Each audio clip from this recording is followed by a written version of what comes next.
কয়টা করছত? 4টা। আমি কয় নাম্বার? 6 নম্বর।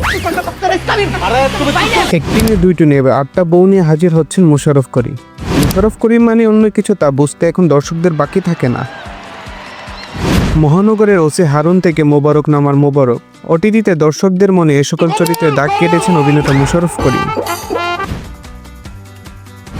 হইচই অরিজিনাল সিরিজ বোহেমিয়ান গোরা মুক্তি পেতে যাচ্ছে আসন্ন কোরবানির ঈদে। ইতিমধ্যে সিরিজটির ট্রেলার প্রকাশের পর তা দেখে দর্শকদের বুঝতে বাকি নেই সিরিজটি কতটা জমিয়ে দেবেন মোশাররফ করিম। পোস্টার ও ট্রেলার প্রকাশের পর আলোচনায় চলে আসে বোহেমিয়ান গোরা। এটি পরিচালনা করেছেন অমিতাভ রেজা চৌধুরী।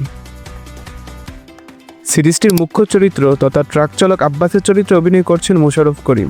প্রায় 2.5 মিনিটে সে ট্রেলারে উঠে এসেছে ট্রাক ড্রাইভার আব্বাস নানা জেলায় নানা পরিস্থিতিতে পড়ে 7টা বিয়ে করেছে। প্রতিটি স্ত্রীর জীবনে আব্বাস এক এক রকম মানুষ। কোনো বই একে অপরের সম্পর্কে জানে না, তবে আব্বাসের ট্রাকের হেল্পার সেলিম সবই জানে। ঘটনাচক্রে 8 নম্বর বিয়ে করতে গিয়ে বিপদে পড়েন আব্বাস। এরপরই নেমে আসে ঘোর বিপদ, কিন্তু সে পরিস্থিতি কাটিয়ে আব্বাসকে মুক্তি পায় কিনা সে সকল উত্তর মিলবে অতি শীঘ্রই। আগামী 5ই জুন ওটিটি প্ল্যাটফর্মে হইচই মুক্তি পেতে যাচ্ছে বোহেমিয়ান গোরা।